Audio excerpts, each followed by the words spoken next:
ব্রণীব একটা কথা বলবেন যে অসহনশীলতা যে পরিমাণ বেড়েছে, এটা কি জাতিগতভাবে আমাদের ভিতর ছিল? না, অসহনশীলতা বাড়েনি। এটা মানে আমরা তো এখন ধরুন এখানে আপনার অসহনশীলতা দেখলেন কোথায়? আপনার ব্যাংক থেকে আপনার টাকা নিয়ে গেছে। না, আমি যদি আপনার বলি মানে একজন মানুষ হিন্দু কেন? সে তো মানে আমরা আল্লাহ রসুলকে, মূল ব্যাপার হলো যে আল্লাহ রসুলকে মানে না বলে তো হিন্দু, সে কিন্তু আল্লাহ রসুলকে নেগেটিভ কথা বলে তাকে মারতে হবে না। এখানে কোনো মানবিক গুণাবলী আর জিনিসটাকে এতটা প্রমাণ পাওয়া যায়নি, এতটা সহজ সরলভাবে নেন কেন? যে কেবলমাত্র আল্লাহ রাসূলকে বলেছে বা একটা আপনি এটাকে ধরুন যে এরকম একটা পরিবেশ, এরকম একটা পরিস্থিতি সৃষ্টি করার জন্য ওই জায়গাগুলোতে কিছু মানুষের দুষ্ট বুদ্ধি ছিল, কিছু মানুষের দায়িত্বহীনতা ছিল। যেমন সে কিন্তু পুলিশ কাস্টডিতে ছিল, পুলিশ ছিল, হ্যাঁ, তাকে দিয়ে দেওয়া হয়েছে। তো এখানে দায়িত্বহীনতা হয়নি?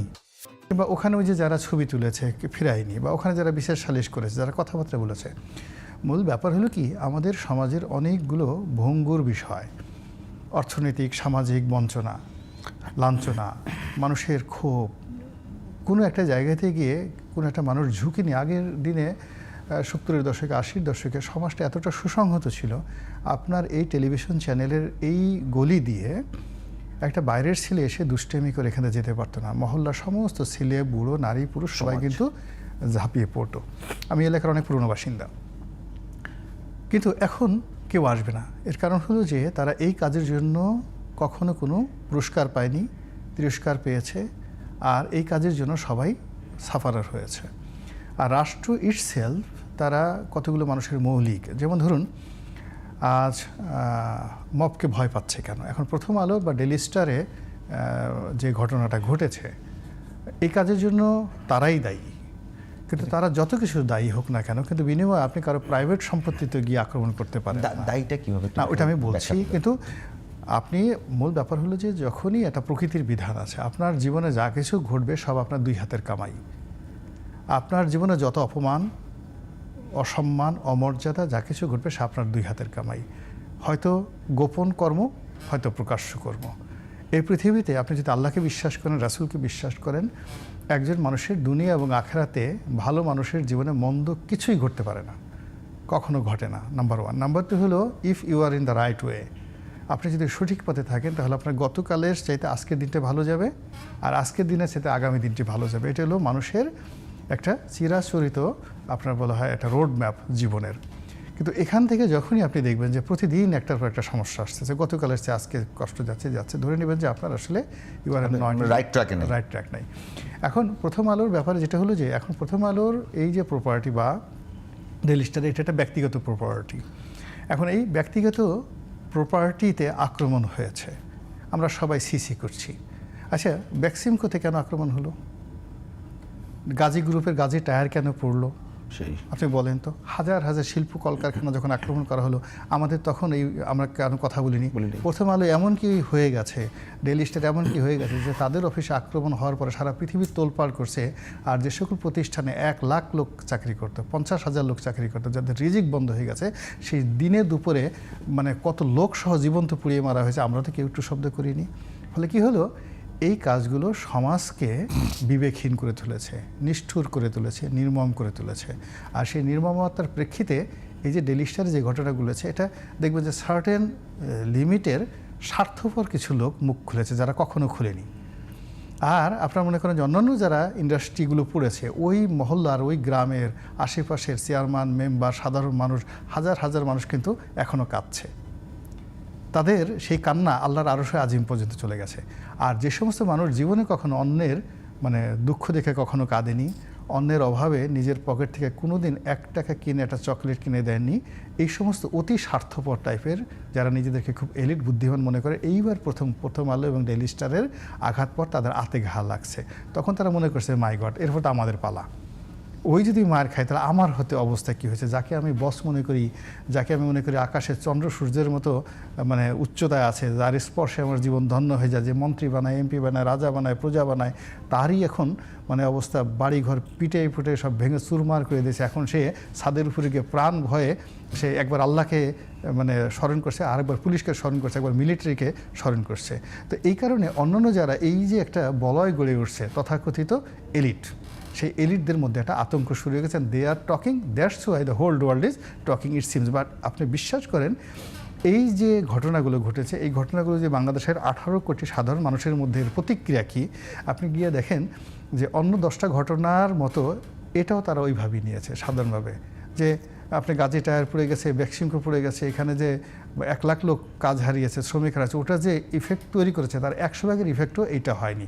আর যারা এই কথাগুলো বলতেছে সেটা হলো আপনার আমার পর্যায়ে যারা কোট পরি, টাই পরি, ইত্যাদি ইত্যাদি ঘটনা পরি। এখন আপনার দ্বিতীয় প্রশ্ন হলো যে প্রথম আলো এই কাজটা মানে কেন এখানে প্রথম আলোর এই তকদির হলো, সেটা হলো দেখুন ক্ষোভটা প্রথম আলোর উপরে কেন? এটা কিন্তু খোলাসা না। প্রথম আলোর উপর ক্ষোভটা হলো যে প্রথম আলো সবার উপর ক্ষোভ ঝেড়েছে। আমার কাছে মনে হয়েছে যে তারা কিছু মানুষকে মনে মনে সিলেক্ট করেছে বা পছন্দ করেছে, তাদের দৃষ্টিতে দেয়ার প্রথম আলো certified, daily star certified.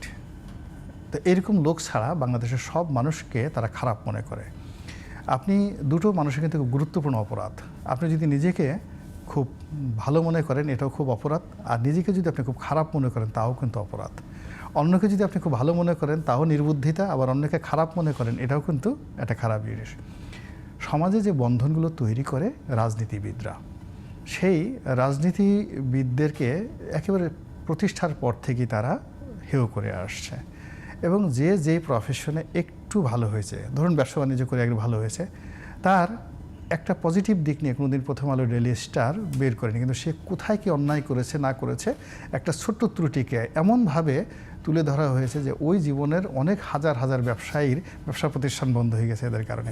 Port লেগেছে, কাস্টম লেগেছে, ভ্যাট তাদের বিরুদ্ধে লাগিয়ে দেওয়া হয়েছে শুধুমাত্র ইগো দেখানোর জন্য। এখন একটা প্রতিষ্ঠান বছরে দেখা গেল 1500 কোটি টাকা সে ভ্যাট ট্যাক্স দিয়েছে, কোনো কারণে সে ফাঁকি দিয়েছে 100 কোটি টাকা, ওটাই তারা লাইমলাইটে নিয়ে আসছে। এইভাবে কত মানুষের অভিশাপ, কত মানুষের যাকে বলা হয় বদদোয়া এদের উপর ভর করেছে, এটা বলার মতো না। কিন্তু ব্যক্তিগত জীবনে খোলামেলে আমি এদের সবাইকেই চিনি।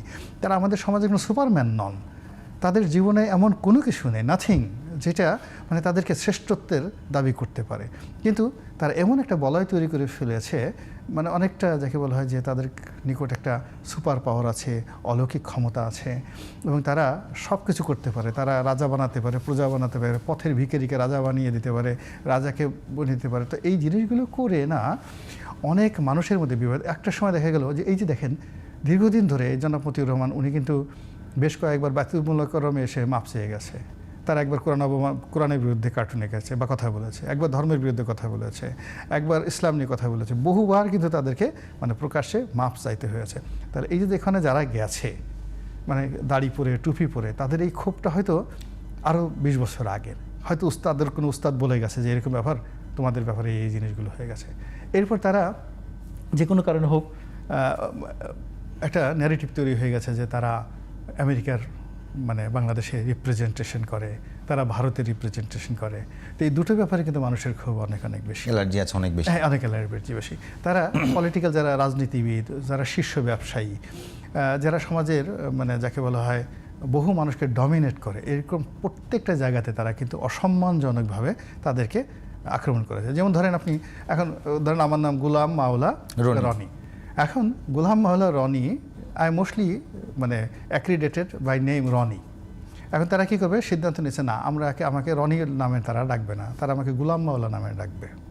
মানে রীতিমতো একটা ফাজলাম, টিটকারি, বুঝতে পারছেন? এখন সব লোকজন আপনাকে, যেমন আমরা আপনাকে জানি মিস্টার বিপু, এখন আপনার আসল নাম তো আমি জানিও না, এখন আপনাকে ওই নামেই ডাকা, গাউসুল আজম। এখন বলে যে অমুক আমুক গাউসুল আজম। তো এরকম এর কারণ হিসেবে ধরেন এখন জনাব মতিউর রহমান, তার ডাকনাম বাচ্চু। এখন যদি তার বাচ্চু নামে কেউ ডাকে তখন জিনিসটা শুনতে কেমন শোনা হবে? তো এই জন্য হলো কি, ওই যেমন মাহফুজা নাম, তার ডাকনাম তিতু মিয়া। তো দুটো নামই Titu Mia Bachchu, it's not a good name. তো চিন্তা করলো আল্লাহ যদি আমি দুজনের নাম এটাই, আরে তার বাবার বই পড়ে দেখেন, ওনার নাম হলো তিতু মিয়া, যেটা ওনার বাবা আবুল মুসলাম বইতে লিখেছে তিতু মিয়া, তিতু মিয়া। আমরা টিটো ভাই না, টিটো না, তিতু। আচ্ছা, যাই হোক, তিতু আর কি, তিতু কিনা, তিতে আর তিতু হতে পারে, হোয়াট এভার মেবি, তার বাবা লিখে গেছেন তার বইটা যে তার তিতু মিয়া। এখন যে তাকে তিতু মিয়া ডাকে, এই জন্য মানে তারা অফিসিয়ালি এই মানে তার নিক নেমগুলো রাখা হবে না, বুঝতে পারছেন ঘটনা? তো এই জিনিসগুলো হয় কি, এইগুলোকে বলে ইন্টেলেকচুয়াল ডিসঅনেস্টি। ইন্টেলেকচুয়াল এই ডিসঅনেস্টির যখন হয় তখন এমন একটা সময় আপনি একটা সার্টেন লিমিট পর্যন্ত আগাতে পারবেন, একটা সময় এসে দেখবেন যে ওইগুলো সব